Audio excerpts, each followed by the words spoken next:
The reason that startups work so well is because they're structured as dictatorships. It was the Machiavellian competition between rival patron families. That's what drove the Renaissance. Well, the masters, they're yes-sayers. I'm awesome, I'm beautiful, I'm strong, I'm rich, this is awesome. The slaves, they're naysayers. Power, bad. Beauty, bad. Wealth, bad. Privilege, bad. They don't stand for anything. They only stand against things. The Greco-Roman myths are by victors, for victors, about victors. Whereas Christianity is by victims, for victims, about victims. Tibetan Buddhists, they can talk about egolessness, they can talk about compassion all they want. Look at the society they built. Nietzsche thinks this book is going to be wasted on most of you, but for his rightful readers, it'll set you free.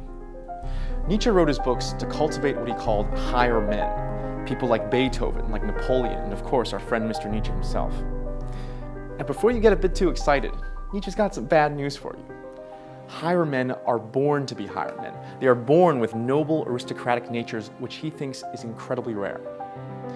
If your highest aspirations are a beautiful house with a nice car, of doing well in your 9 to 5, then this book was not written for you. In fact, you might want to consider turning off this lecture because Nietzsche thinks herd morality is good for the herd. Now, if that doesn't sound like you, if you aspire to a lot more, Nietzsche's still got some bad news for you. Your potential is being deliberately stunted by the herd. And if you want to achieve greatness, you're going to have to abandon everything you've learned to call morality, altruism, equality, moderation. These values are manufactured precisely to restrain people like you. But there is some good news amidst all this bad news. And the good news is that this book will set you free. What I'm going to do to ease you into Nietzsche's ideas is I'm going to share with you a bit about my first introduction to Nietzsche and the genealogy. When I first got into college, all I wanted to be was an entrepreneur. So I dropped out freshman year, freshman spring, to build a company. And if you had asked me then and there why I was building the company, I would have told you something ridiculous, like I want to make the world a better place.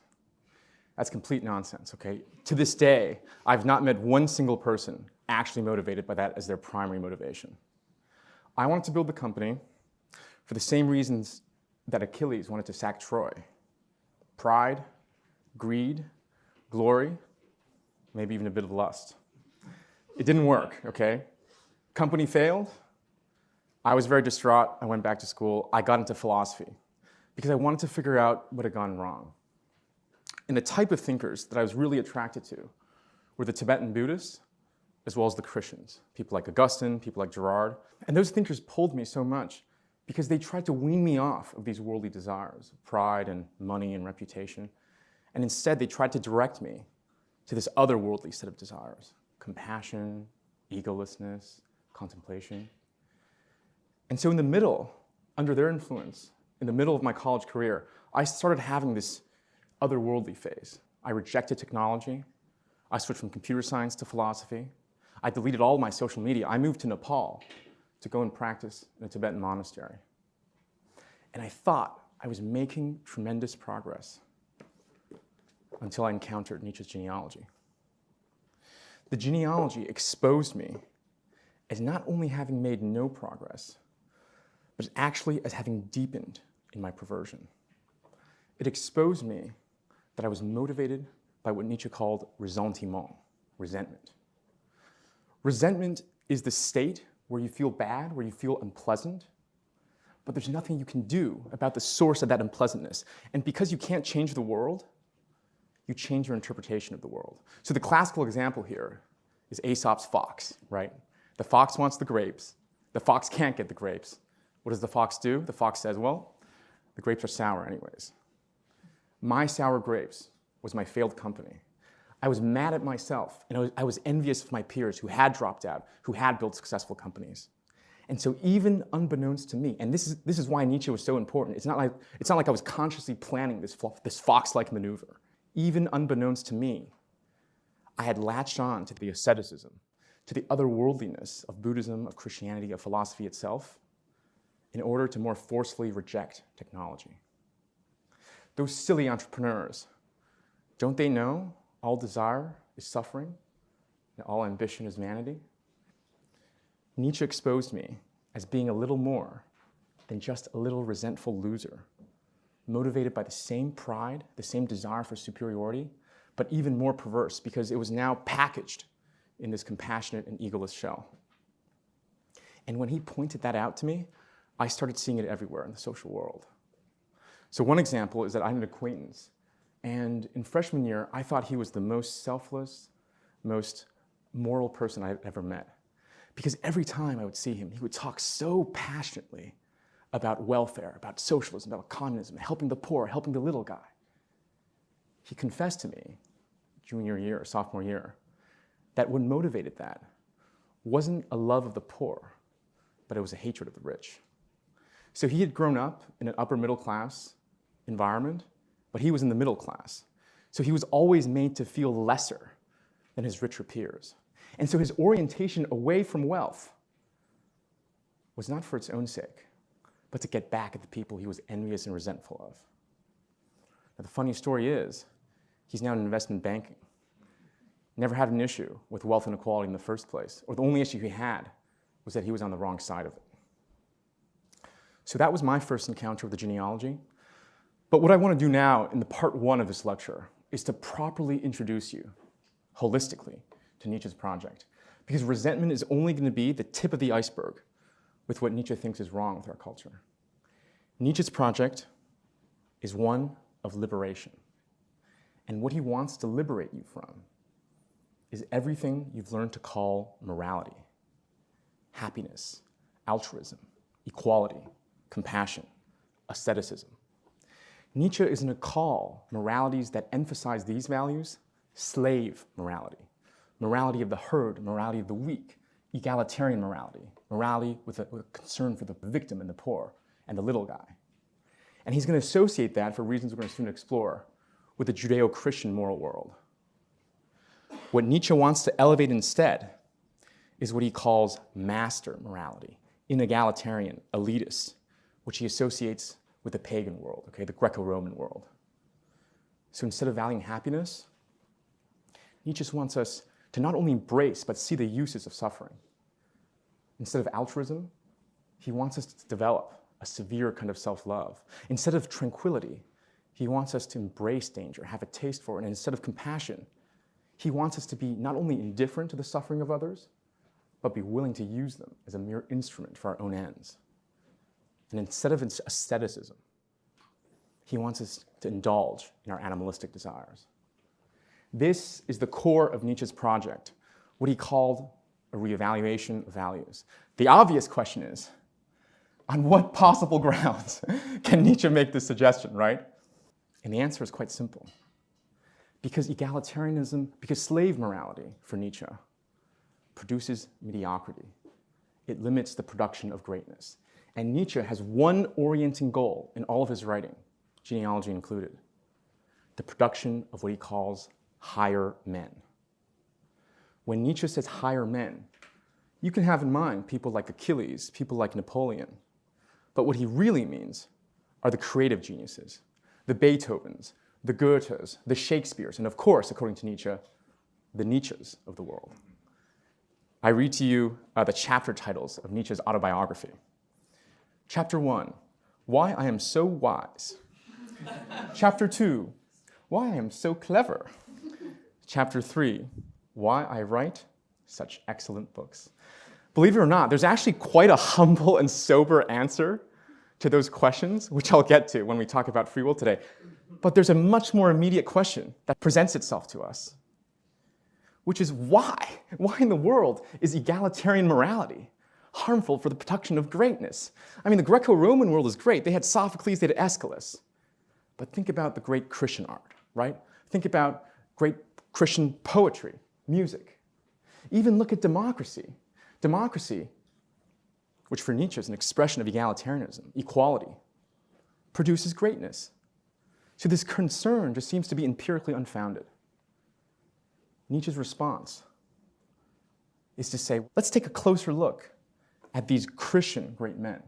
Let's take a closer look at your democratic greatness. And what you're going to find is you're going to find people who pay lip service to compassion, to equality, in their words, but in their life, they're actually going to embody master immorality. They're deeply elitist in their life. And the best example of this is Beethoven. Beethoven nominally was a Christian. This man did not live a Christian life. It wasn't love that motivated the production of his work. It wasn't a concern for the victim of the poor. It wasn't even abstract contemplation on the beauty of God through which he produced his music. Beethoven was ruthless. He was an asshole. He oriented his entire life around his work, which he deified, which he turned into an idol, and through which he wanted to gain a form of pagan immortality. I quote to you Beethoven's biographer. Beethoven was possessed of an unswerving sense of mission, of vocation, filled with a deep conviction concerning the significance of his art. All else was subordinated to the fulfillment of this mission. By 1798, an elitist, almost autocratic element had entered his thought. In that year, he wrote to his friend, "The devil take you. I refuse to hear anything about your whole moral outlook. Power is the moral principle of those who excel others, and it is also mine." And in 1801, he referred to two of his friends as, quote again, Beethoven's own words, "merely instruments on which to play when I feel inclined. I value them merely for what they do for me." Now, Nietzsche says, let's look at your Christian great art. The David, the Pietà, the Sistine Chapel, the cathedral in Florence. Was it Christian love that produced that? Not even close. It was the Machiavellian competition between rival patron families like the Medicis and the equally agonistic forces, the pagan psychological forces of the artists themselves. That's what drove the Renaissance. Nietzsche's point, then, is that Christian civilization only produces greatness when it actively subverts its own fundamental principles. And he's going to make the same claim for democracy today. Democracy only produces greatness in spheres that actively reject its own ideal of equality. Let's look at two examples today in America. Tech, athletics. These are spheres that still produce a lot of excellence, that is very vivacious, that has a lot of dynamism. There's nothing egalitarian about athletics. It's the only domain in the West today that you can actively advertise and be rewarded for doing so. I want to crush the competition. I want to win. I am the best. Technology, is also deeply inegalitarian. The reason that startups work so well is because they're structured as dictatorships, aristocracies at best. It's because they don't operate by democratic consensus. It's because they don't decide on committees. It's because they actively subvert rules and conventions, sometimes the law itself, that they're able to innovate so fast. So go read the biographies of the great entrepreneurs like Steve Jobs. Go read the biographies of the great athletes like Kobe Bryant, and you're going to find the same maniacal focus, the same ruthlessness, the same disconcern for the feeling of others that you saw in Beethoven. So now that we have a better understanding of what Nietzsche is trying to do, let's revisit his revaluation of values and see if we can become just a little bit more sympathetic to what he's trying to do.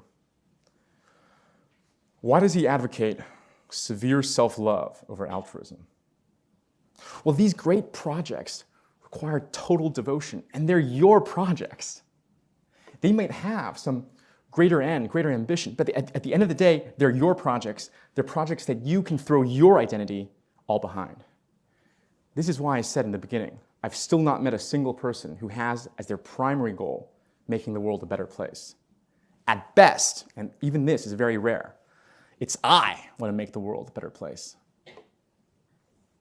Okay, let's look at another set of evaluation. Why does Nietzsche advocate against compassion in favor of treating others as instruments? That's completely ridiculous, right? That's immorality. Well, this all-encompassing love that you have for your own great project, this total devotion, is going to put blinders on you, okay? So you're not going to be focused on other people. You're not going to have time to be compassionate to others, even when you do focus on other people. What total devotion means is that you treat everything in your life, including those people, as mere instruments. Again, think back to Beethoven here. People are, I don't know, a source of funding, an employee, a rival, a faceless audience member in your awesome lecture series. Nietzsche reminds us that great teacher of compassion, the Buddha himself, ruthlessly abandoned his father, his mother, his wife, his child, his entire responsibility to his kingdom when his great project of liberation was at stake. Now let's look at the most important revaluation. What's grounding all of this is that you need to be an inegalitarian. I quote to you Nietzsche. Every enhancement of the type man has so far been the work of an aristocratic society, a society that believes in the long ladder of an order of rank and differences in value between man, and that needs slavery in some sense or other. Without that pathos of distance, which grows out of the ingrained difference between strata when the ruling caste looks down upon subjects and instruments, the other more mysterious pathos could not have grown up either, the development of ever higher human beings. Nietzsche's point here is that the very precondition to produce these higher men, to undertake these great projects, is to recognize that they exist in the first place, okay? It's to recognize that there's a vast chasm of difference between Beethoven and your average artist. To recognize that some books are worth reading and rereading for your entire life, and almost nothing else is worth touching. For Nietzsche, the telos of humanity, it's not the happiness of the majority. It's not the development of some world spirit. It's not the satisfaction of the fundamental interests of each. It's to produce a few inspiring individuals, even if that comes at great cost to the majority. Greek society needed leisure to produce Sophocles and Aeschylus. That leisure required a large slave class, and Nietzsche does not find that objectionable. Okay, the next obvious question is, why should any of us who don't share, let's call Nietzsche's highly extreme tastes, why should any of us read the Genealogy? Well, the first reason is that even most egalitarians care deeply about having creative geniuses in their societies. We all want to read Shakespeare. We all want to watch great athletes compete. And the Genealogy presents, I think, a really serious challenge. Is egalitarian morality compatible with a culture of excellence? But even if you didn't care about any of that, you should read the Genealogy because it's a masterwork of understanding human psychology. Sigmund Freud himself said that, I quote, Nietzsche had a more penetrating knowledge of himself than any other man who ever lived. And Freud also said that he had to stop reading Nietzsche lest he be left with no original ideas of his own. That's how highly he thought of Nietzsche as a thinker and a psychologist. But there's this final reason to read Nietzsche. There's a final and terrifying reason to read him even if we don't share his inegalitarian tastes. Tastes can be changed. And the point of this book is precisely to convince a few noble souls, a few potential higher men who would have otherwise wasted their lives operating under slave morality. And that's why Nietzsche writes in the way he does, not in a strict analytic philosophical form, but through rhetoric, through imagery, through aphorisms. It's because Nietzsche's goal isn't to present some kind of abstract philosophical theory. It's to help a few become liberated from morality itself. And the strategy of liberation in this specific work, the Genealogy, is to show you the despicable origins, is to show you all the perverse ways that slave morality rose to power. The image I want you to have of Nietzsche in the Genealogy is of a health inspector raiding the most disgusting kitchen that he can find. And what he wants to report back in this book is all the foul personalities, is all the sickly chefs, is all the health code violations that he's discovered to get you to change your tastes. I quote to you Nietzsche, describing his project in his own words. Would anyone like to go down and take a little look into the secret of how they fabricate ideals on earth? Who has the courage to do so? Well then, the view into these dark workplaces is unobstructed here. Now wait just a moment, Mr. Wanton Curiosity and Daredevil. Your eyes must first get used to this falsely shimmering light. He describes what he sees in this kitchen. And he says, I can't stand it anymore. Bad air. This workplace where they fabricate ideals, it seems to me, it stinks of sheer lies. He's trying to take you back into what he conceives to be the most disgusting kitchen in all of human history that manufactured these slave morals. And he thinks that that will be enough to get you change your taste. Which is why, in this lecture, I'm going to give you Nietzsche raw and undiluted, okay? And I'm going to try to read you the man himself in his own words. Because more so than any philosopher in the Western tradition, Nietzsche's content is inseparable from his form. The offensiveness, the disturbing quality, the unfair caricatures, that is Nietzsche. And that is what Nietzsche needs to get you to change your tastes. So for the next 2 parts of the lecture, I'm going to try to reconstruct as authentically as I can Nietzsche's own arguments in the Genealogy, even if I privately disagree with them. And I'm going to leave my own issues I have with this book for the last part, part 4. So let me summarize once again what Nietzsche's project is in the Genealogy. His orienting concern is the production of higher men. He thinks what's holding back the production of higher men is slave morality. And what he wants to do in the Genealogy is to try to show you the perverse origins of slave morality so we can change that taste. So in this next part, part 2, what I'm going to do is I'm going to reconstruct one of the ways that slave morality rose to power. And that way, we discussed it already, is through this mechanism of resentment. But before I do so, I need to first make you guys appreciate the drastic different moral systems between the pagan world, Greco-Roman, and the Judeo-Christian world. For the Christians, the meek shall inherit the earth. How does the Iliad begin? It begins with an ode to force, Sing Muse, Wrath of Achilles. The pagan gods, from the perspective of the Christians, are completely immoral. They're envious, they're jealous, they're barely more mature than little children, and they treat us mortals like playthings that they just kill and rape.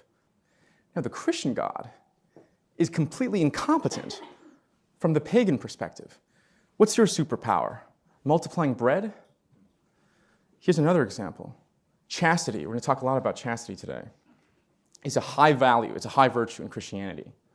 But its sexual prowess, that is what is lionized in pagan myths. Think about Hercules going to Thespia and having sex with all 50 of the king's daughters in one night, right? That's what's celebrated.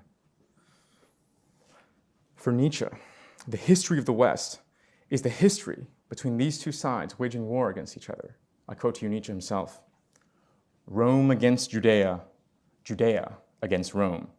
So far, there has been no greater event than this battle. And it's a battle that has raged on for millennia, according to Nietzsche, with Christian morality securing an early victory in the conversion of Constantine and its installation of the papacy in Rome. But what you need to know about this battle is that the battle lines are not as clear as they first may seem. For example, the Renaissance and the Protestant Reformation both are nominally Christian events. But the Renaissance, because it emphasizes sensuality, right? Think about all the nude art and the nude sculptures, represents Rome for Nietzsche. Whereas Protestant Reformation, which represents a tightening of the screw of religious prohibitions, that represents Judea. So which side you actually fall on is not going to be what sides you advertise you fall on, but it's what kind of values you uphold. If you uphold values of sensuality, of power, of elitism, of appreciation for wealth and privilege, you're with Rome. If you emphasize equality, egalitarianism, compassion, all those selfless values, if you care a lot about victims, you're with Judea. And so the irony is, Nietzsche thinks that most people and most movements in modernity are Christian through and through, even if they don't realize it. Communism, socialism, feminism, animal rights activism, all of these that have as their orienting concern a concern for the victim are Christian through and through. Christian morality's success is so total that we're going to discuss today how even atheism and science for Nietzsche are going to be shown to be Christian phenomenon through and through. Without be getting a bit far ahead of ourselves, I want to return to our orienting question. How did Christian morality secure such a total victory? And the clue is going to lie for Nietzsche in the words that these two religions use to evaluate. Christian morality, slave morality, evaluates things good and evil. Pagan morality evaluates things good and bad. So Nietzsche is a philologist. That's the discipline that he received training at.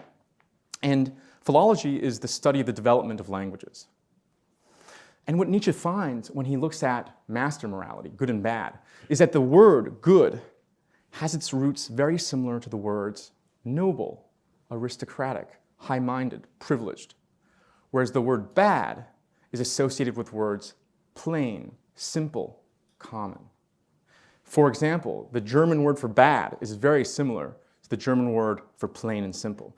And what that tells Nietzsche is that master morality, when they evaluate, their first act of evaluation is self-affirmation. They are the masters. They look at themselves and they say, I'm privileged, I'm an aristocrat, I'm beautiful, I'm powerful, I am good. And then they turn to the slaves and they say, well, you're none of that. And so you're bad, you're plain. Again, bad is not the presence of something in the way that evil is. Bad is the absence of something. But the slave morality, does not evaluate in this way. Slave morality establishes the word evil first. And Nietzsche's key insight is that what the slaves label as evil is precisely what the masters label as good. Because the slaves are jealous of the power of the masters. They're envious, they're resentful. Again, think back to my own example. Think back to the example of my progressive acquaintance. And so, they turn these virtues into vices. Ambition becomes greed, appetite becomes gluttony, sexual prowess becomes lust, confidence becomes pride, strength becomes wrath. Okay, so where does slave morality get its concept of good? We know how it got its concept of evil. It gets its concept of good by simply flipping whatever the masters are. So you're powerful and assertive, I'm going to turn the other cheek. You're beautiful and sensual, well, I value chastity and virginity. You're strong and vivacious, well, tough luck, buddy. The meek will inherit the earth. You are wealthy and privileged, well, it'll be harder for you to enter heaven than a camel through the eye of a needle. The slaves, they don't hold values for their own sake, but only as a moral weapon against the masters. Again, think back to my progressive acquaintance. What's core, what's primary for him is his hatred of the rich. And so whatever is the opposite of that, it doesn't matter. Is it socialism? Is it communism? Is it welfare? It doesn't really matter. Whatever is the opposite of that, he's going to align himself to. So for Nietzsche, this is the big difference between the master and the slave mode of evaluation. The master defines good in himself. Whatever is not that is bad. The slave defines evil in the master. And whatever is the opposite of that is good. And the slave mode of evaluation for Nietzsche is going to be the origin of both Christian morality and egalitarianism. And he wants us to see its perversion. He wants to change our tastes through three ways. The first is by pointing out the internal psychology of the slaves. The slaves, they're negative. They're naysayers, right? Because their primary act of evaluation is to say, power, bad. Beauty, bad. Wealth, bad. Privilege, bad. They don't stand for anything. They only stand against things. And as a result, their own internal psychology is of a seething hate. It's of loathing. It's of envy. So what about the master's internal psychology? Well, the masters, they're yes-sayers, right? Their first act of evaluation is to say, I'm awesome, I'm beautiful, I'm strong, I'm rich, this is awesome.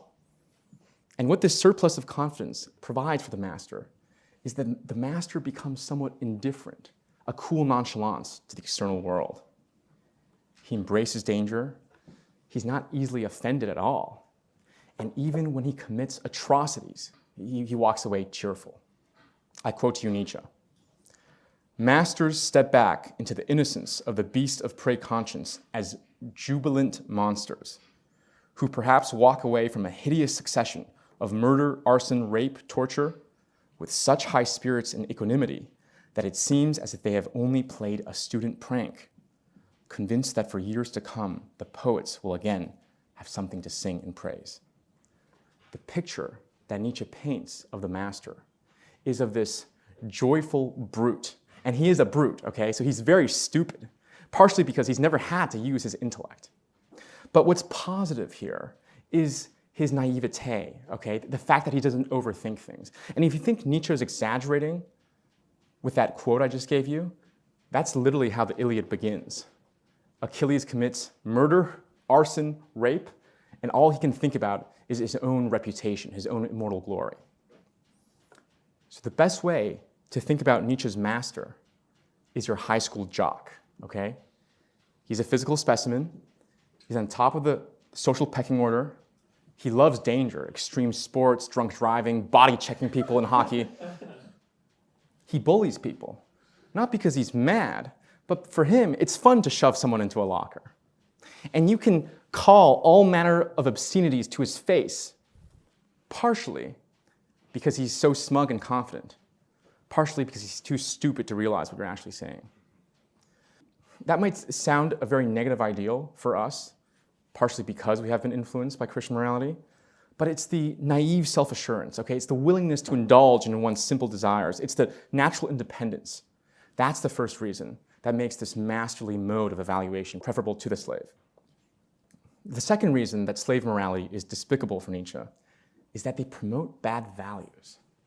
And Nietzsche wants to ask, how can you not promote bad values? You've simply taken what the master's like and you flipped it. By the way, that's also the answer to the question why there are two competing moral systems in the West. It's because the Christians literally took the Greco-Roman way of evaluating things for Nietzsche and flipped it on its head.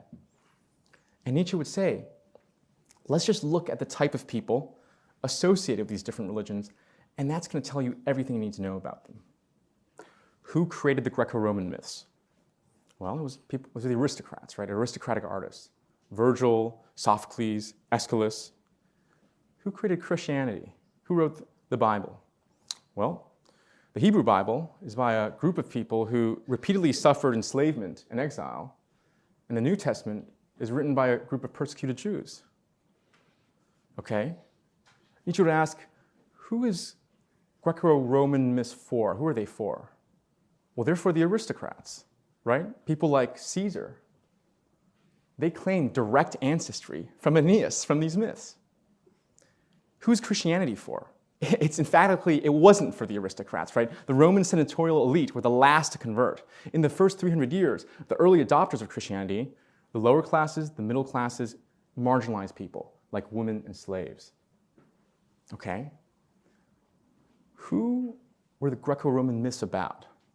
Well, they were about these larger-than-life aristocratic warriors, Achilles, Odysseus, and even more powerful gods like Zeus, who flew around everywhere, zapping people with thunderbolts. Who's Christianity about? It's about the victim.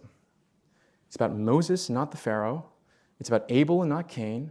It's about Joseph and not his brothers. Christianity is about a lowly carpenter whose defining moment was getting executed by the Roman state. Nietzsche would say, the Greco-Roman myths are by victors, for victors, about victors. Whereas Christianity is by victims, for victims, about victims. And he wants to ask you, is there any doubt why such a religion would emphasize meekness, chastity, poverty? And is there any doubt why our culture, that has been so sufficiently influenced by Christianity, is so victim-obsessed? I mean, today, in political conversation, how do you gain the moral upper hand? You start by listing out all the ways you're a victim, right? As an immigrant, I think this. As a minority, I think this. As a working single mom of 20, I think that. That's Judeo-Christian. That's not Greco-Roman. How does Achilles introduce himself? I'm Achilles, son of Peleus. You start by listing your noble ancestors, right? You start by listing all the ways you're a victor and not a victim. But the even bigger issue for Nietzsche is that when slave morality elevates things like mercy, like chastity, like poverty, that's not what they're really advocating for. I quote to you Nietzsche in his own words.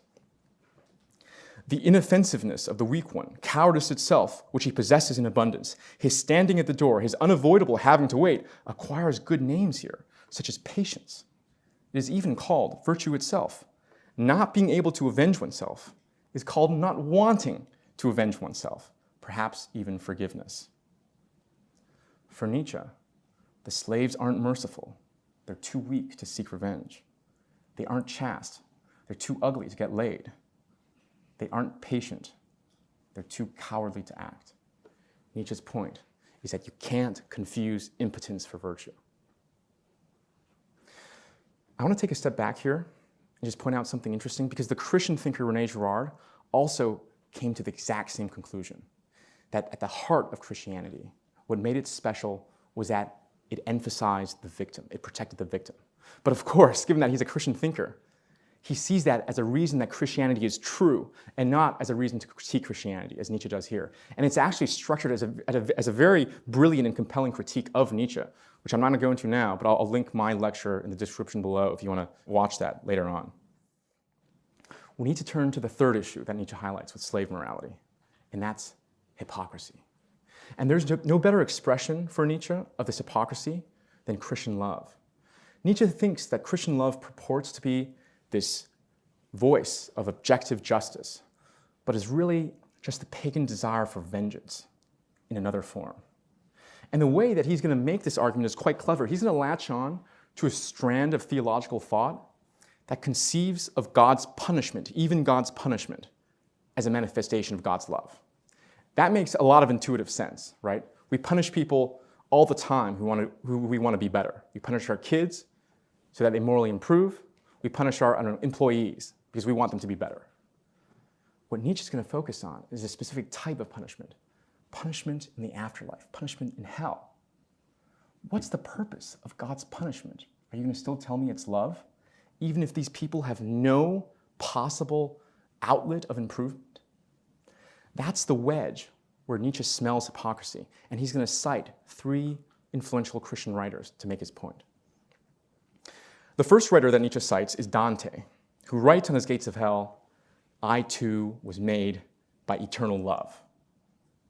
If you read the Inferno, you know there's not a lot of loving going down there, right? It's a torturous hell.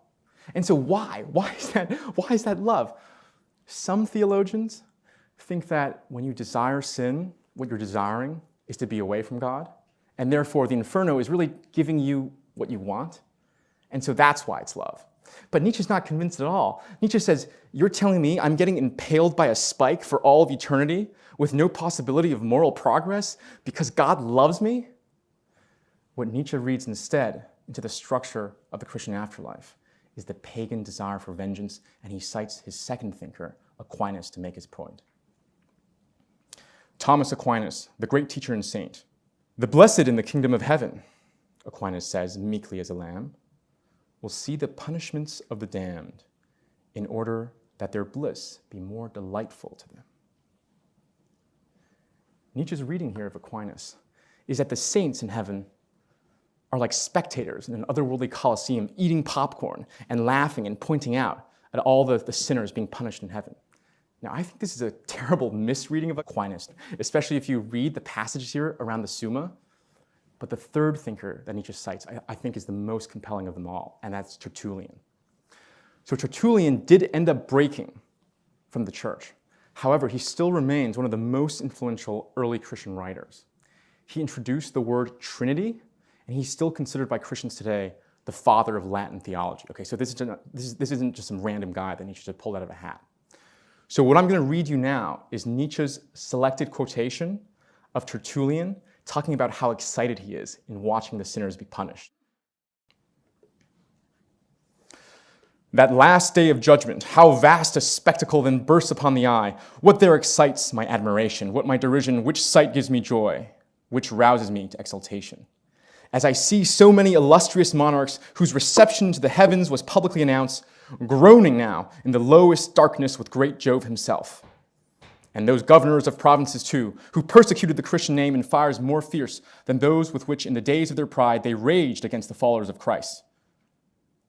What world's wise men, besides the very philosophers, in fact, who taught their followers that either they had no souls or that they would never return to the bodies which at death they had left, now covered with shame before the poor deluded ones as one fire consumes them.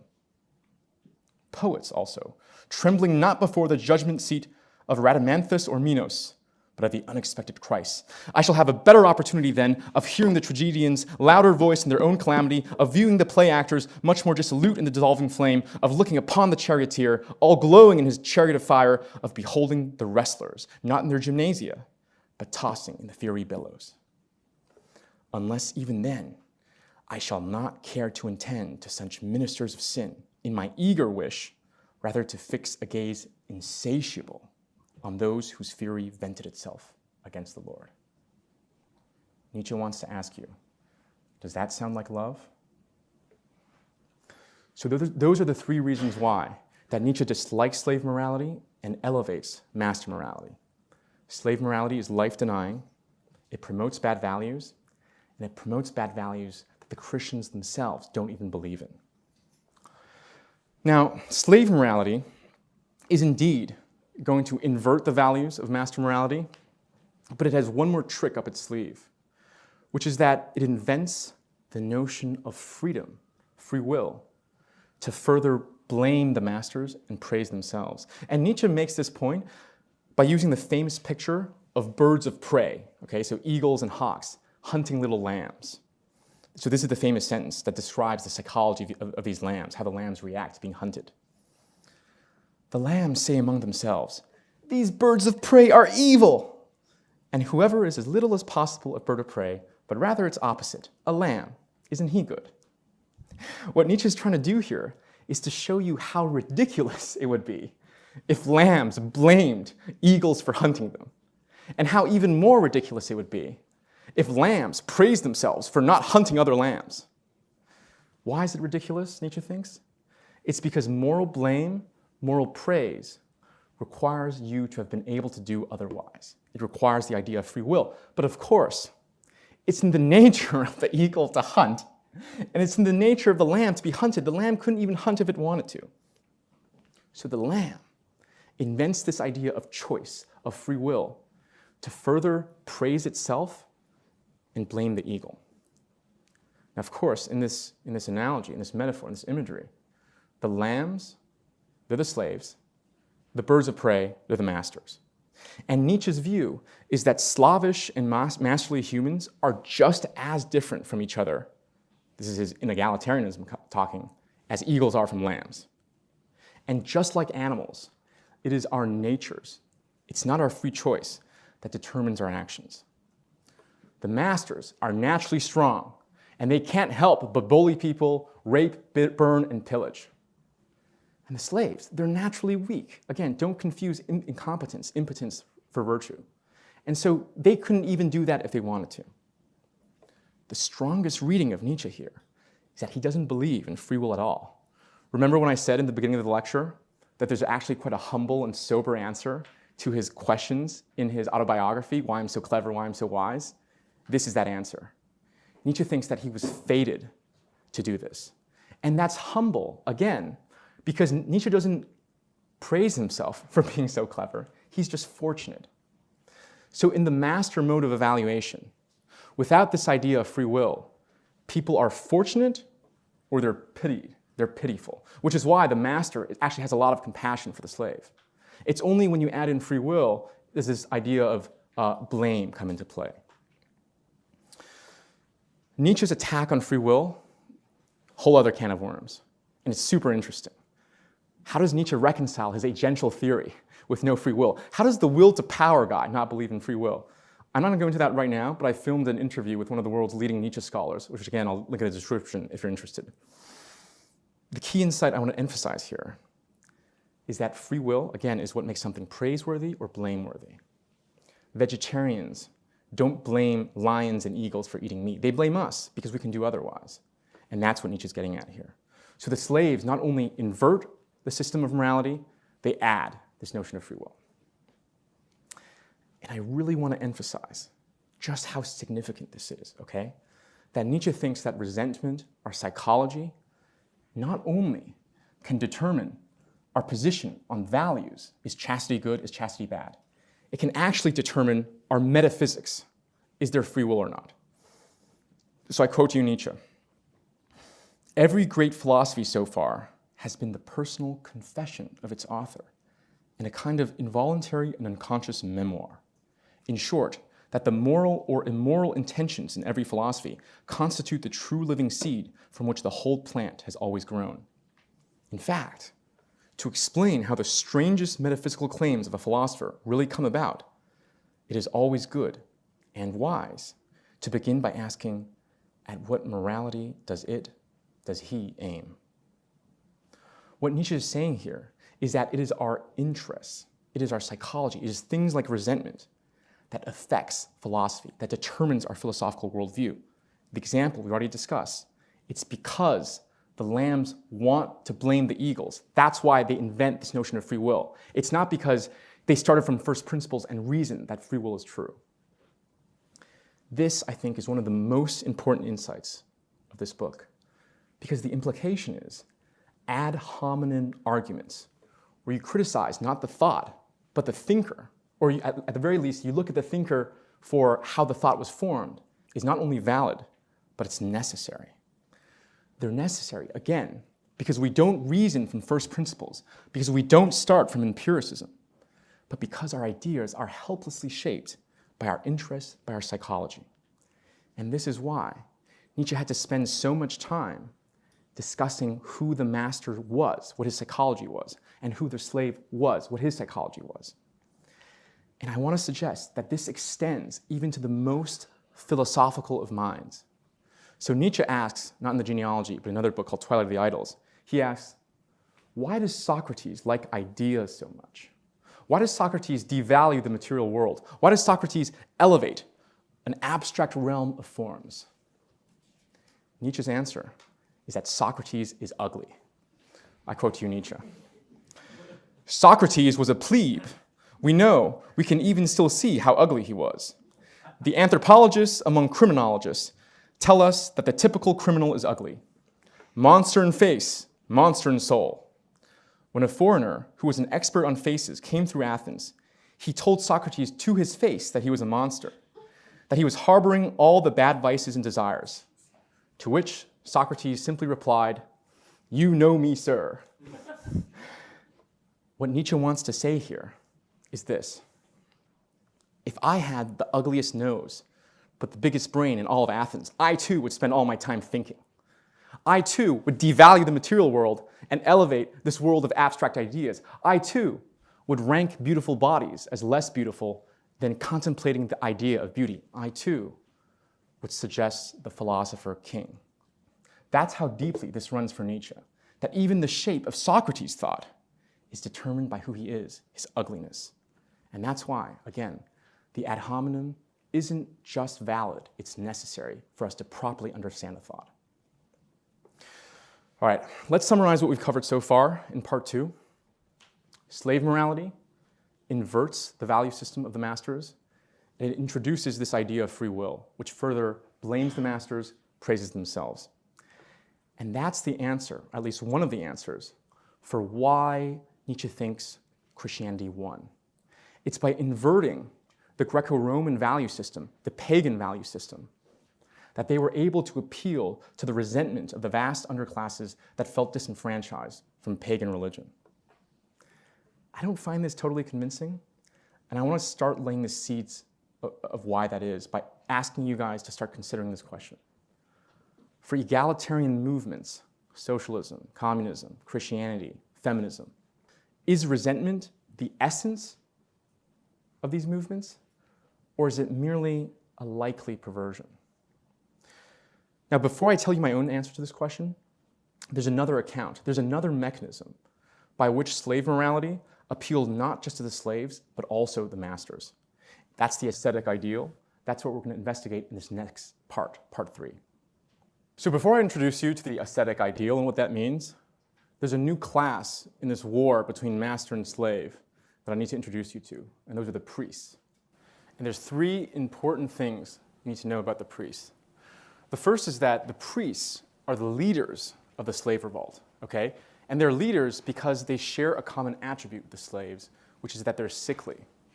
When Nietzsche calls the priests and the slaves sickly, he does mean physically ill, he does mean that they're timid, but what he really has in mind is sickly of spirit, that they're negative, they're gloomy people, they're naturally depressive. That's one way to think about it. So these priests, like the slaves, don't have the same natural lightheartedness of the masters. What they do have, this is the second characteristic you need to know, is something that neither the slaves nor the masters have, which is that they're very smart, they're very interesting, they're very intelligent. And so even though Nietzsche is ultimately going to side against these priests, he's a lot more complimentary than you think, because those were the group of people that made man interesting. The third quality is that the priests also share a quality with the masters themselves, and that is that they have very strong will to power. So will to power is a central idea in Nietzsche. Let me read to you how Nietzsche describes it in his own words. Every animal instinctively strives for an optimum of favorable conditions under which it can vent its power completely and attain its maximum in the feeling of power.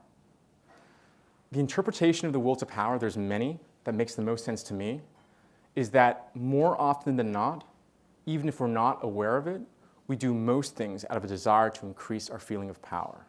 So it's not a blanket metaphysical thesis, it's not even a blanket psychological thesis that everything is will to power. It's simply the much more reduced but still interesting point that more than meets the eye is motivated out of power. So those are the three qualities of the priests. Like the master, they have strong will to power. Like the slave, they're sickly. Unlike master and slave, they're very smart. And the closest approximation we have to priests would be someone like the intellectual today, especially the progressive intellectual, right? Someone who sides with the victim against the oppressor. So the priests are going to have their own ideal, and Nietzsche calls that the ascetic ideal. Also a version of slave morality, but it has a different emphasis and focus than this good and evil mode of valuation we discussed in part 2. The ascetic ideal seeks to deny oneself of all the natural desires of life, food, water, sex, sleep, pleasures, but also to deny oneself of the social desires, money, reputation, honor. So just like the good and evil scheme, this is a form of slave morality because it's about limiting the ego, right? It's about making oneself more egoless. But it has a different emphasis because the good and evil scheme, primarily the emphasis is social, whereas this is a lot more individualistic. It's about denying oneself. So what you should have in mind here when he says ascetic ideal, think mystics, Buddhist mystics, Sufi mystics, a Christian monk who goes into the desert for 30 days to pray. Okay, obviously, the first question we need to ask is, how is this the will to power? You said the priests have high will to power, but their primary thing is to deny themselves. How is that will to power? It's high will to power in two ways. The first way is that asceticism is the way by which the slaves convince others of their political legitimacy. So an example of this is one of my favorite TV shows, Game of Thrones, has this character called the High Sparrow. So the High Sparrow was the leader of one of the most powerful religious sects in the capital city, and he would always be really out of place in every scene he was in because he was surrounded by the political elite, right, amongst the aristocrats who were decked out in these elegant outfits, but he was always wearing rags. And he was always shown to be doing menial labor, like sweeping the floor, and his rhetoric is a lot more humble. Oh, this is for the people, this is for the gods. But Nietzsche's point, and anyone who has watched that show knows, it's precisely his powerlessness that gives him his political power. It's asceticism itself that provides him his political legitimacy in ruling that religious sect. And the mechanism is this. If you see someone who has denied life's most important desires, sex, money, reputation, honor, even food, then you think, well, he must have gotten something else, right? He must have transcended. He must have gotten a higher ideal. So that's how this mechanism works. That's how denying oneself is an act of securing political legitimacy. Here's another example, and it's a personal one, and it comes from the Tibetan monastery that I practice in. So every few weeks, you would have an opportunity to ask one of these great living masters who, is selfless, secured his enlightenment, a question. So it's like office hours. But it's a lot more ritualistic than office hours. So what you've got to do is you enter the room, and you got to do a prostration. You know what prostration is? You put your hands like this, go like that, you kneel on the floor, bang your head to the ground. That's kowtow. That's one prostration. You do 3 prostrations, you wobble feebly in front of the master, you kneel on the floor, the master's sitting in his good golden cushion chair, and then you get to ask your single question. That's also how we're going to do our Q&A today, by the way. And I think if Nietzsche saw me do that, he'd just want to slap me in the face and say, this is the guy you're trying to learn how to be selfless from? This is the egoless guy? And Nietzsche's critique would be, the Tibetan Buddhists, they can talk about egolessness, they can talk about compassion all they want. Look at the society they built. Look at the feudal order. Look at the large serf class they had, serving these supposedly selfless nobles. Look at their system of corporal punishment. Look at their hierarchical rituals. You can't even get a question out without kowtowing 3 times. Nietzsche's critique is that the feudal theocracy of Tibetan Buddhism is propped up precisely by their asceticism. So it's not a cessation of desire. It's actually willing very strongly. I think that's a good critique. I think that's an interesting critique. I think it goes a bit too far. I don't think it's just will to power, but I'm going to save the reasons for why I think so, again, into the last section. So that's the first way in which the ascetic ideal for Nietzsche represents a will to power, right, a form of social control. But Nietzsche's surprising insight, or his surprising claim, rather, is that even for the ascetic, who's meditating by himself, no sociality whatsoever, in the forest, even that is will to power. And that represents will to power because it represents the ideal situation, the ideal conditions under which the ascetic priest can pursue his great project. Now, how this actually works is going to be a lot more easily understood when we look at the philosopher first, right? Because the philosopher, again, the intellectual, also participates in this priestly ideal. So what we're going to do now is we're going to first examine how aesthetic ideals helps the philosopher do his great project, and then we're going to go back to the ascetic ideal in the ascetic. I quote to you Nietzsche. Poverty, humility, chastity. Look at the lives of all great fruitful, inventive spirits close up. One will always find all 3 to a certain degree. Certainly not, as goes without saying, as if these were their virtues, but rather because their supreme lord, philosophy, demands it of them. Demands prudently and relentlessly. He has a mind for only philosophy and gathers everything, time, energy, love, interest, only for this, saves it only for this. Nietzsche's point is this: poverty, chastity, humility. The philosopher does not choose these because he's virtuous. He chooses these because these are the conditions that allows him to do his great work. So let's take poverty, for example. The philosopher's orientation is not to make money. He's not focused on making money. Even if you offered him possessions, he's not going to want them. Why? Because having possessions comes with obligations. It comes with demands. So he didn't choose to be poor because it's virtuous. He chose to be poor because that's not his focus in life. That's not where he directs his will to power.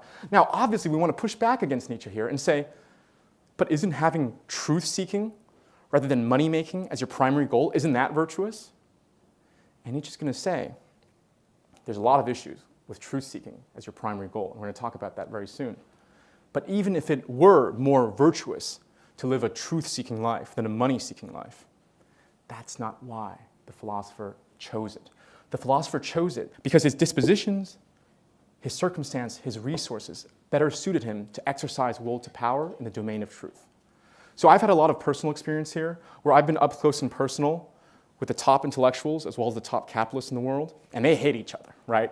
The capitalists think the intellectuals are poisoning the well of ideas, and the intellectuals think the capitalists are hoarding all the resources. And they see a vast chasm of difference between each other.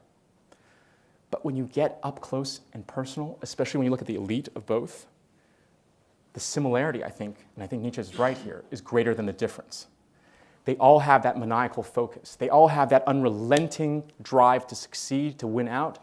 They all have a super strong will to power. And I suspect that Nietzsche is right, that the only thing that made them go one way or the other is not because, I don't know, capitalism can help everyone, or because truth-seeking is the most virtuous life. It's because their dispositions, their circumstance, their relationships, their resources better predispose them to exercise their will to power in one domain rather than the other. Okay? And the same story goes with humility. Philosophers are not more humble because they're moderate. It's the exact opposite.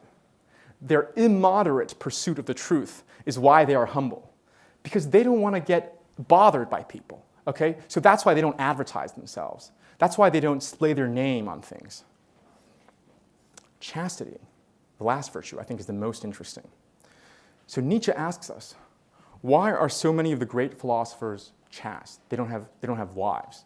Kant, Schopenhauer, Nietzsche, Kierkegaard, Rousseau.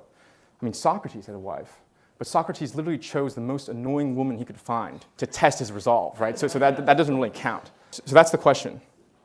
Why do philosophers not get married? And I think Nietzsche has a very interesting answer here. It's because most people get married to have progeny, to have kids, right? To have their name live on.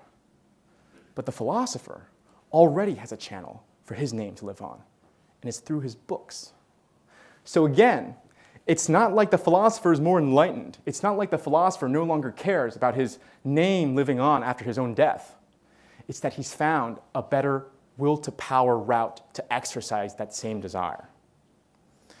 So the ascetic ideal of the philosopher is an expression of the will to power because it's by rejecting the usual demands of life, money, sex, name, that the philosopher can fully devote himself to truth at all costs. That's what his ascetic ideal is. Truth at all costs to life.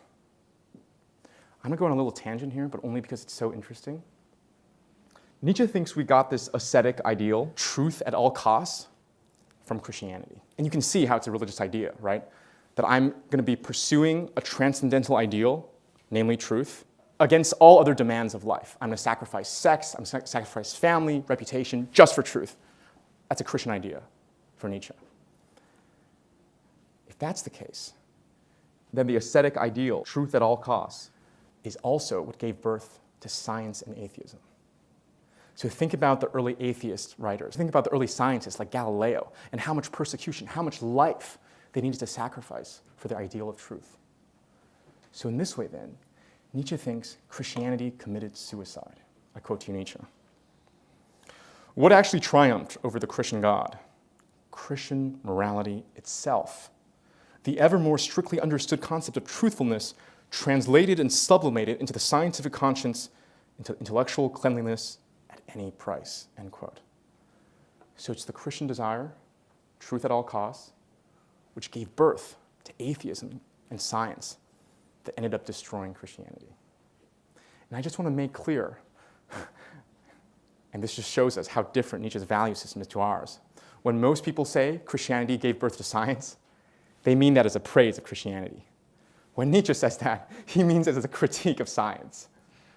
That science still operates under this religious faith, truth at all costs, that it itself cannot justify. Why are we going out and finding out what all the Beatles are doing, okay? That is not a normal masterly desire.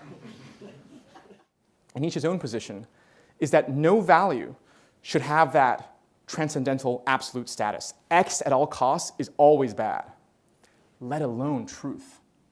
Because for Nietzsche, what sustains life, what sustains life's core commitments is illusion. And so truth at all costs is going to be deeply harmful for life. All right, that's the tangent. I hope you found it interesting. Let's go back to our conversation about what the ascetic ideal means for the ascetic himself. Again, we saw what it meant for the philosopher, right? For the philosopher, the ascetic ideal, denying one's demands of life, meant the greatest conditions to pursue his own great project. And Nietzsche thinks that's exactly what it means for the ascetic as well. The next obvious question is, what is the aesthetic's great project? And Nietzsche has a brilliant, but I think wrong answer here, like most of philosophy. Willing nothingness. The philosopher denies life for the sake of pursuit of truth.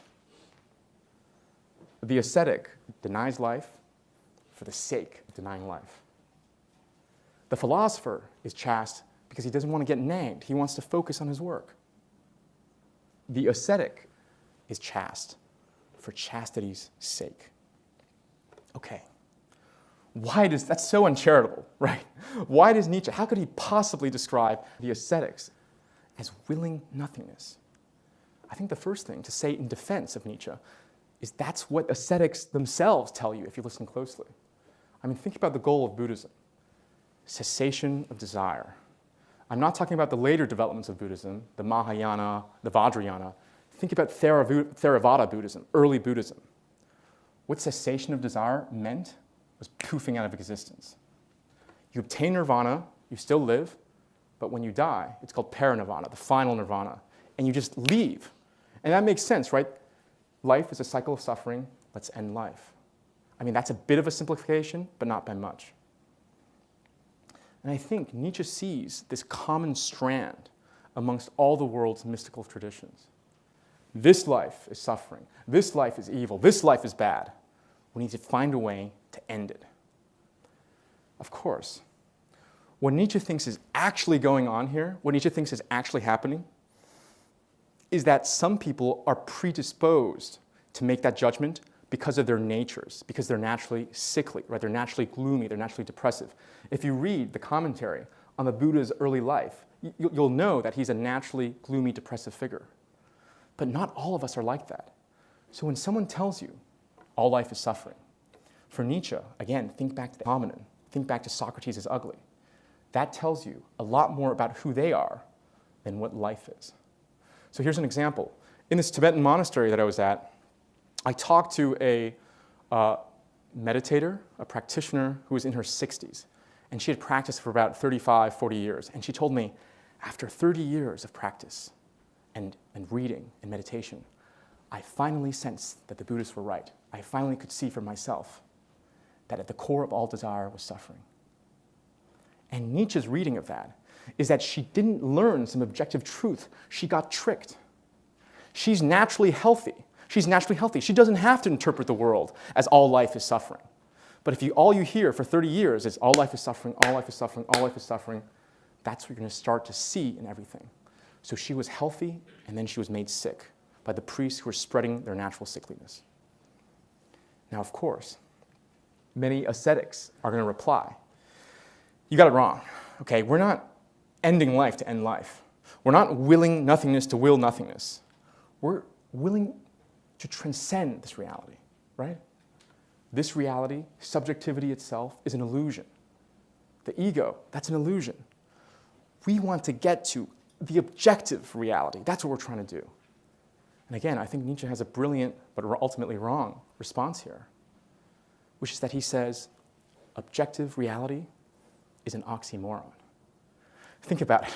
All reality requires some form of subject. All life is necessary perspectival. It's from a certain perspective for Nietzsche. There's no God-eyes view to escape to, and even if there were, it would be one among many perspectives. So when you tell me, I want to transcend perspectives, I want to get to objectivity, I want to leave subjectivity, life itself is subjectivity. What you're really telling me is you want to end life, and we're back to willing nothingness. And by the way, this is another intuition that Nietzsche thinks science got from religion, this desire to get to an objective realm, this desire to seek perspective-less truths. And Nietzsche thinks that's totally misguided.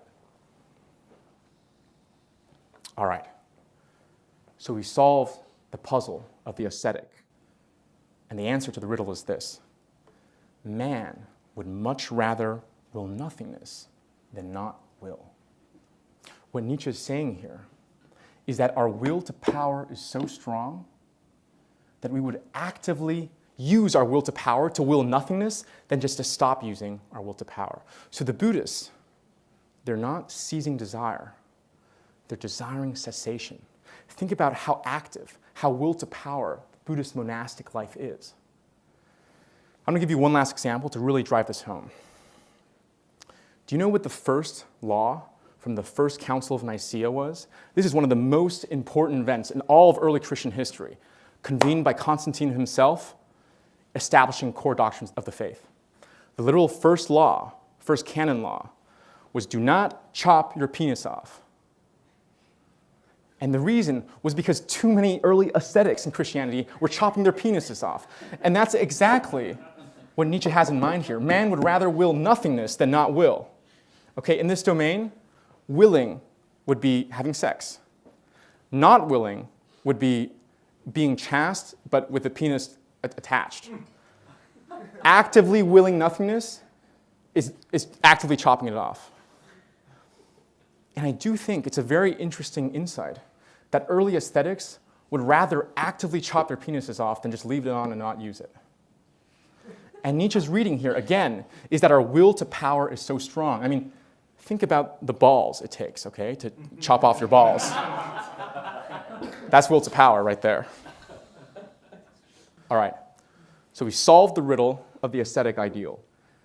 What appears to be not willing is really the will to power, directed in two avenues: social control or the willing of nothingness, which means, again, life denial, denying one's core instincts.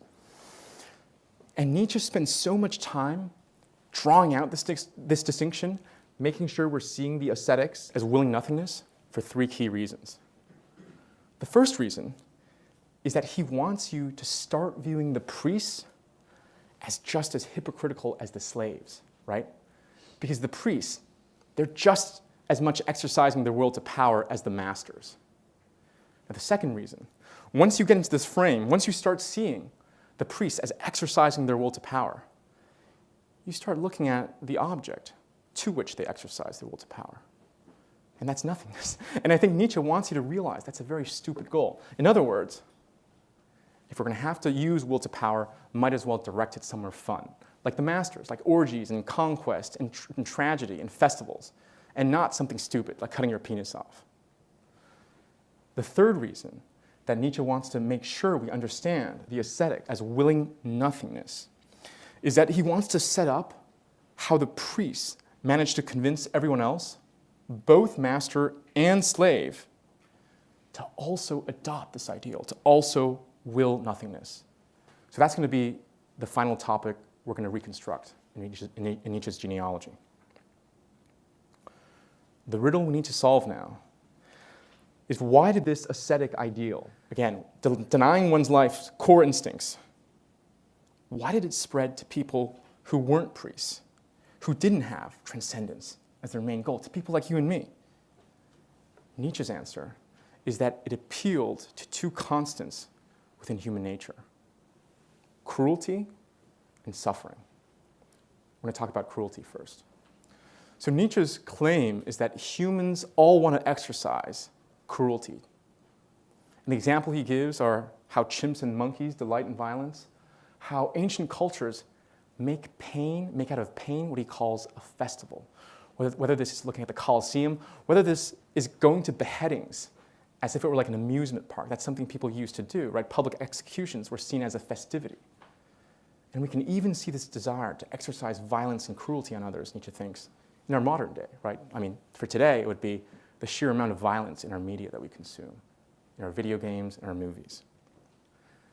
The issue with this desire, the desire to exercise violence and cruelty on others, is that civilization cannot permit it, right? Civilization can't permit you to exercise violence all the time. Otherwise, it's going to disrupt civilization. So Nietzsche thinks, without an external target of cruelty, we turn this cruelty internally. And then we adopted the ascetic ideal. I quote to you Nietzsche: "All instincts that do not discharge themselves outwardly turn themselves inward." This is what I call the internalizing of man. So he's giving us what is called a hydraulic view of human desire, right, of water pressure. If it doesn't come out one way, it's going to have to come out another way. Thus first grows in man that which he later calls his soul, the entire inner world, originally thin, as if inserted between two skins, has spread and unfolded, has taken on depth, breadth, height, to the same extent that man's outward discharging has been obstructed. So this cruelty is not totally negative, right? It gave us our inner life.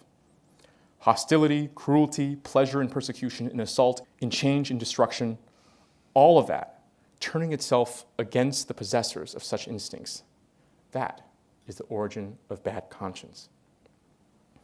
Nietzsche's observation is that civilizations and cultures that give people avenues to let loose their cruelty, that maybe even makes a spectacle out of cruelty, like the Greeks. The people there, they end up like the jocks. They're quite light-hearted, funnily enough, and jovial. But cultures like our own, that think cruelty is something to be swept away under the rug, that thinks it's something avoidable, that it's bad, people end up gloomy because we turn this cruelty onto ourselves.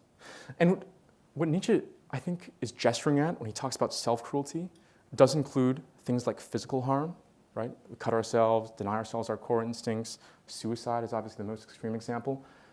But I think what he also has in mind is mental harm.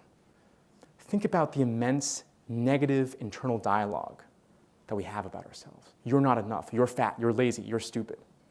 And I do think it's a very interesting insight that when we talk to ourselves in that way, we use the second person, you, and not I. And that, I think, is because Nietzsche thinks this drive for cruelty gave us an inner world. It made us both the subject and object of punishment. But there's a problem with self-cruelty, which is why? Why am I being cruel to myself, right? I need some kind of reason. So the priests invented an ingenious solution. You are guilty. You are to blame. You are to be faulted. I quote to you Nietzsche. Guilt before God. This thought becomes an instrument of torture for him.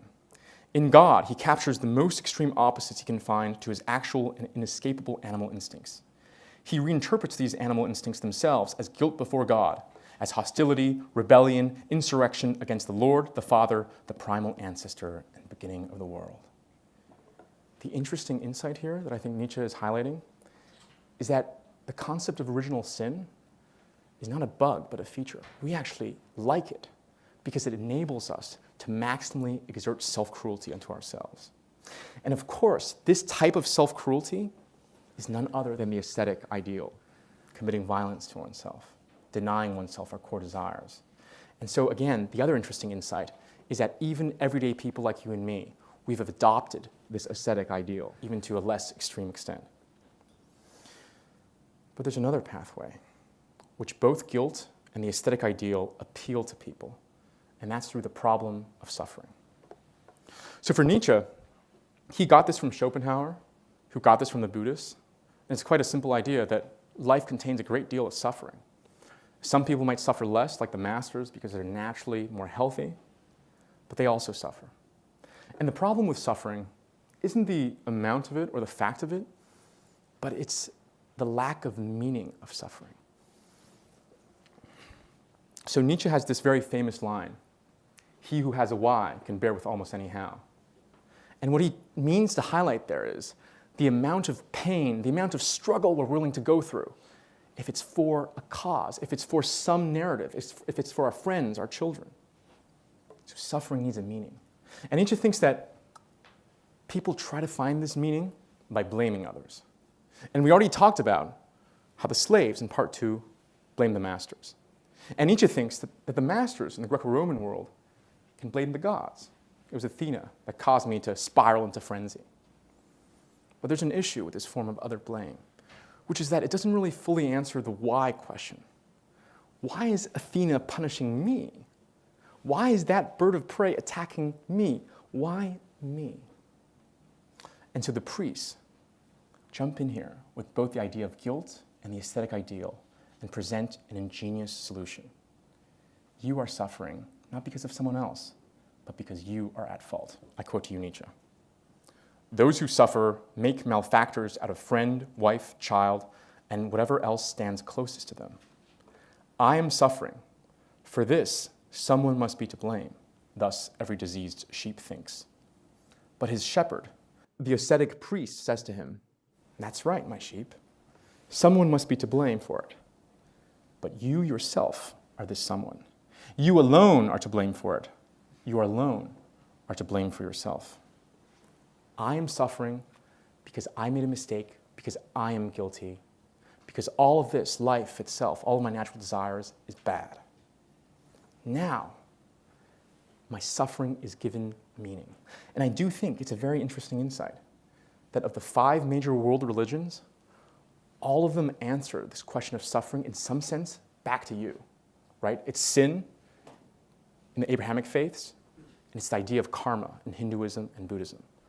Suffering is no longer blamed on, as it was in other religions, a Manichaean devil, but it's blamed on you. And I do think that's a very interesting insight. You are the reason you're suffering. That's the idea of guilt. And you can stop suffering by denying yourself. That's the ascetic ideal. So both of these pathways appeal to the slave as well as the master, but they appeal to the slave a bit more because the master has external channels to unleash his cruelty, and he suffers less to begin with. But the key thing is, this also appealed to the master because the Greco-Roman world didn't have a compelling answer to these questions. So we're now ready to give Nietzsche's full answer to the question why Christianity won. On one hand, Christianity inverted master morality and fed into the resentment of the slaves. On the other hand, by negating life, by blaming the individual, by creating guilt, it created both an outlet for cruelty that had nowhere to go in civilization, and was also able to give suffering a meaning. So the answer that Nietzsche gives for why Christianity won is a psychological one, right? He appeals to factors like resentment, that's the first essay in the genealogy, cruelty, that's the second essay in the genealogy, and suffering, that's the third essay in the genealogy. Obviously, we have to ask, how far can this line of critique go? Why can't Christianity both be true and be promulgated by perverse psychology? Think about it like this. Does the climate scientist have perverse incentives to exaggerate their findings, to play into apocalyptic fears, to get funding to make themselves feel important? Yes. Is climate change happening? It is. Was Churchill a warmonger? He was. Were the Nazis an actual threat? They were.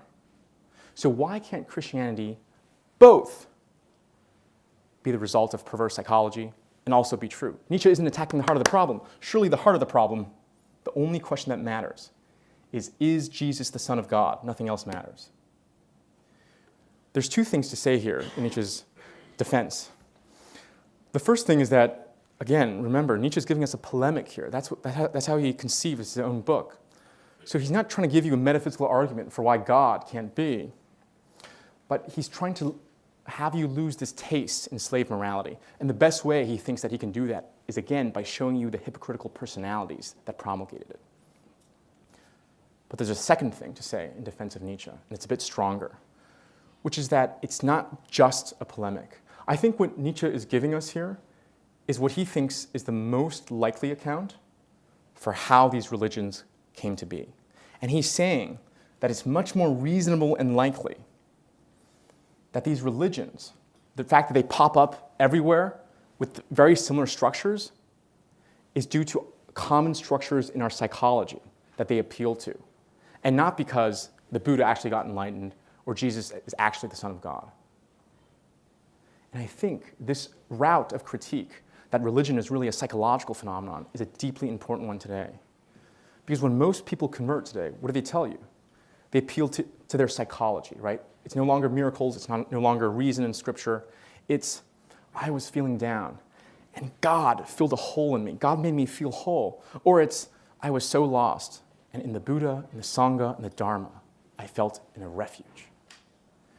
I think Nietzsche's clever response here is it's precisely because religion solves your psychological needs that you should be suspicious of it. Because that's the much more likely reason that it's spread, and not because it's actually true. Personally, even if I disagree with the exact mechanisms, like resentment that Nietzsche highlighted, I think this is a very compelling mode of critique of religion, that it's really just a psychological phenomenon. And so even though Nietzsche did not end my quest as a spiritual religious seeker, I'm still actively seeking, he set an incredibly high epistemic hurdle for me to clear. Okay, so that's the genealogy, and I've already told you what I found most compelling, what I think we need to rescue from these pages. The mechanism of resentment, the tension between egalitarianism and greatness, the validity of the ad hominem, and the insight into asceticism. Now, in this last part, part 4, I want to share with you 3 ways in which I think this book is terribly limited and flawed. The will to power, the sovereign individual, and Nietzsche's life itself.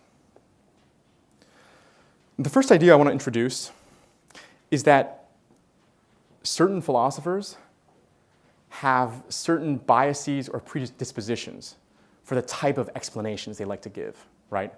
So the Anglos, they always give the most base and boring psychological explanations for anything. It was because he calculated his utils and optimized his Sharpe ratio. Nietzsche's the exact opposite.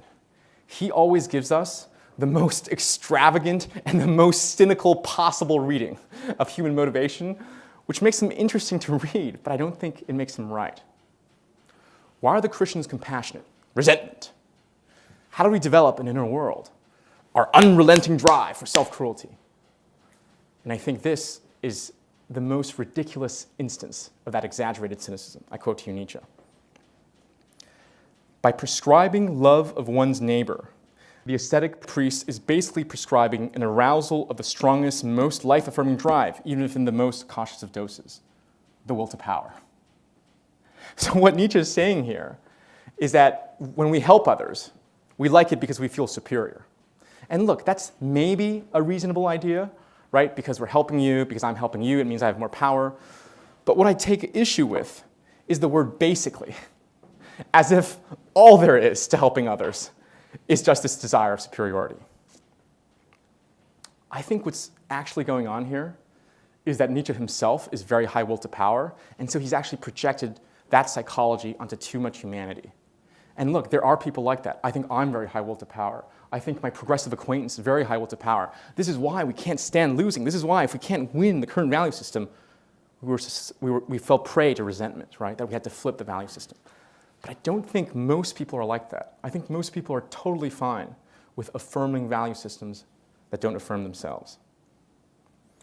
And this brings me back to that question I raised in the middle of our lecture. Is resentment the perversion or the essence of egalitarian movements, Christianity, socialism, communism, feminism, animal rights activism? I think it's merely the perversion. It might be a likely perversion, right? Someone like Tertullian might be a good example, very high will to power. But I don't think it's the essence. I think there's a lot more going on here than just resentment. This also means that I think there's a lot more to asceticism than just will to power.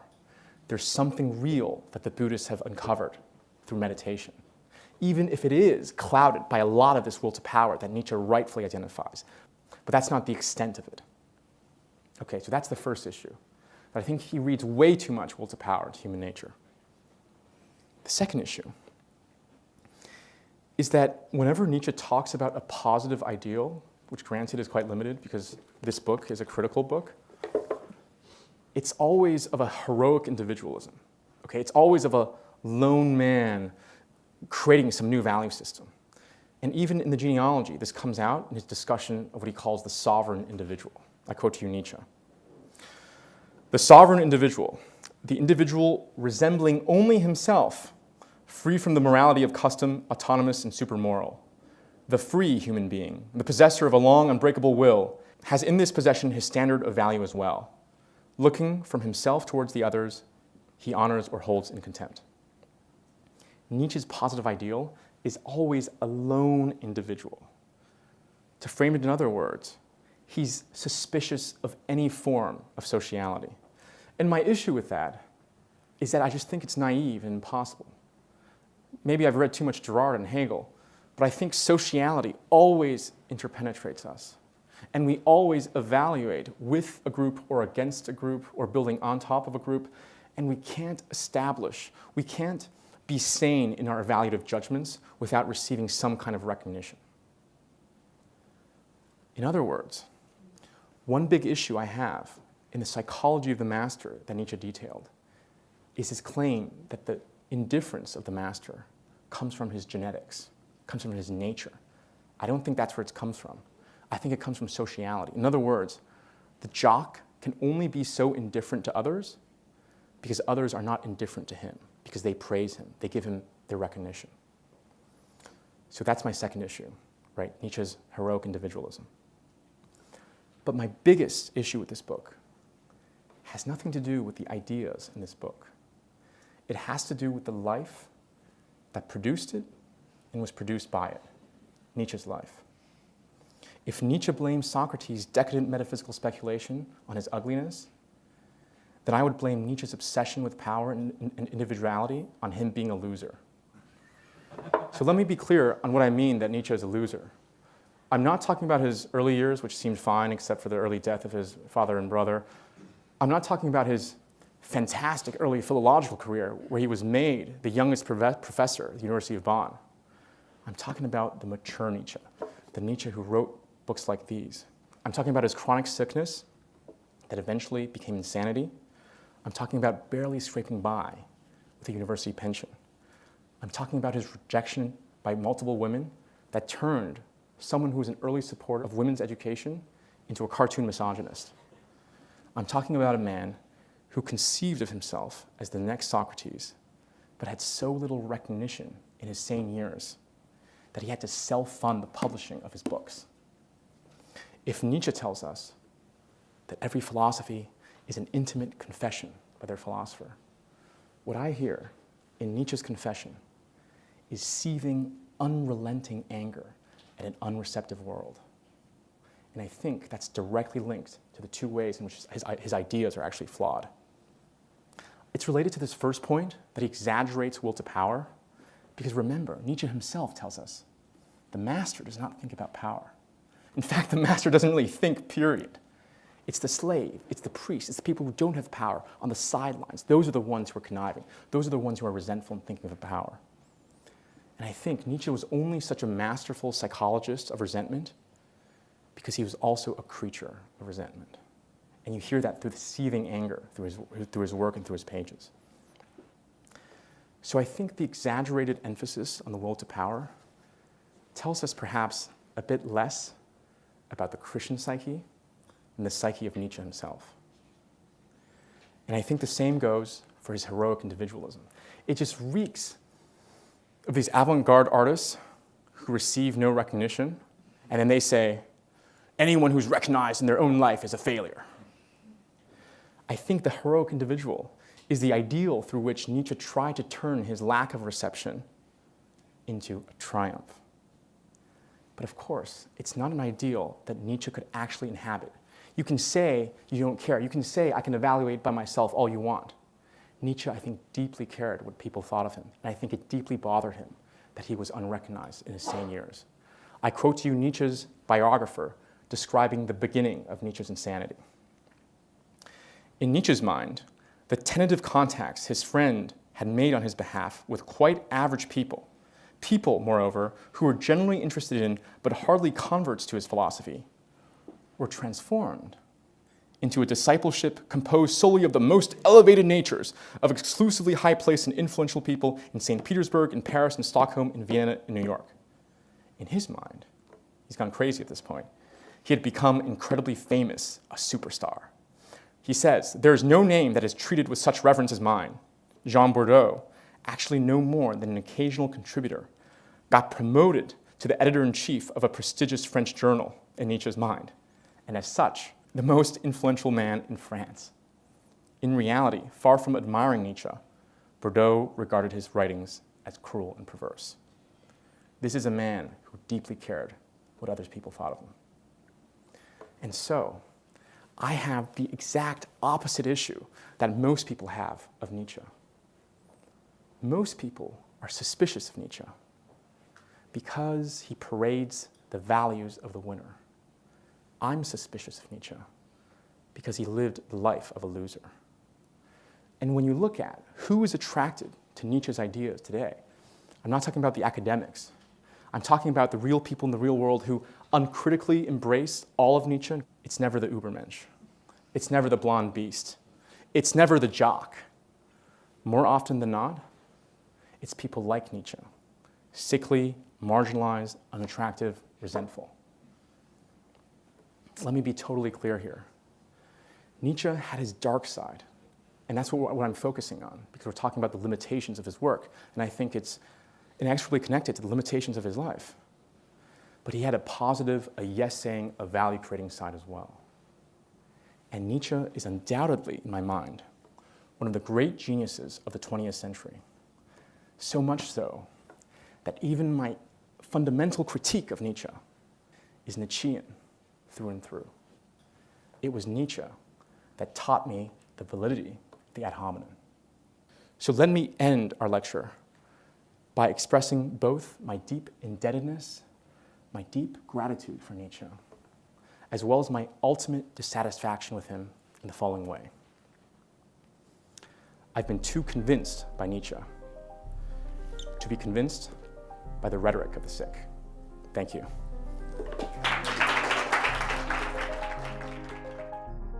Thanks for watching my lecture. If you want to go even deeper into these ideas, then join my email list at greatbooks.io.